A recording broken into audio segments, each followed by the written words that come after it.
Welcome back to Area DMG. I'm your host, Wesley the Mile High Mouth, and for today's episode of Suki Nihon, we are looking at Steven Universe Episode 3 of Season 4, Buck's Book. I'm doing this in my car because I'm about to go get some bagels, and I'm like, you know what, might as well. I watched this one, and I was just like, I gotta write up notes on this, and there's not really much to say. Okay, this episode feels out of place. It doesn't feel like it could be a Season 4 episode. It feels like an episode idea from Season 2 or Season 3, which they just kind of like, well, we're done here, so we're gonna put it in Season 4. Has no continuity with any of the other episodes. Literally. I mean, remember how I said in the last episode that they need to tell Connie about the whole Smoky Quartz thing? Yeah, she's in this episode, and nothing whatsoever. They don't address that. And I'm like, okay. So you guys aren't going to address this yet. This is a filler episode that they just stuck in there. I was trying to figure out what the purpose of this episode was. It had the Jamie character, the one that's like a playwright. Anyways, what happens is Connie takes Steven to the library over there in Beach City. It's a Buck's library, something or other.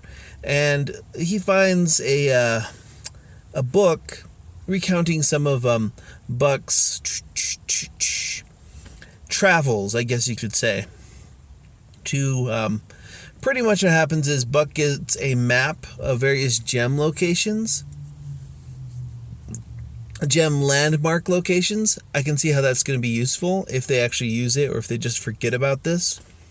Seriously, they'll probably just forget about this in later episodes, and that'll be kind of a shame.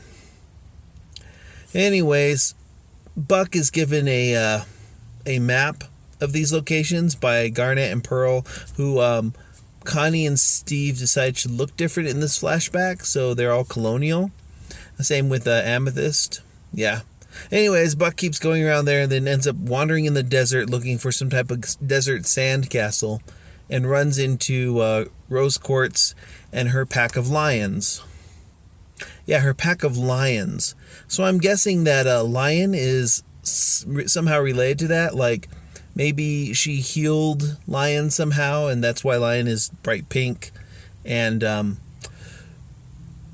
able to do all these little things. And like Steven, the other possibility is kind of gross, so I'm not going to go there.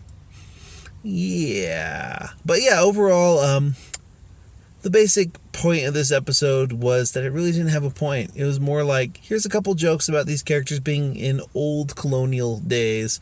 And here is Rose Quartz telling Buck to write books. So he does. And that is what happens in this. At the end, they show a picture of what Buck actually looks like, which means Buck is quite different from like how Steve and Connie imagined Buck. Buck being kind of like, they think of Buck more like Jamie from the town. Yeah.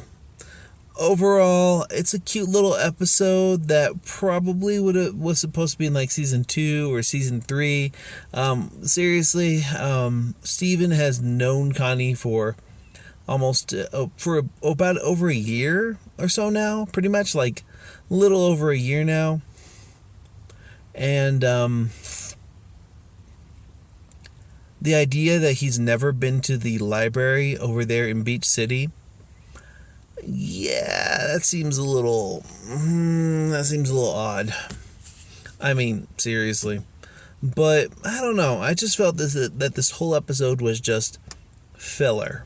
Just complete and utter filler. It was okay. Also, I thought, you know what, I'm just gonna use this as an excuse to try practicing something different with this, like seeing if my phone is good for a recording. We'll find out. Let me know in the comments below what you thought of this episode, what you think of the whole car recording thing, and If you haven't yet, hit that like button, hit that subscribe button, and until the next video comes out, you are now caught up.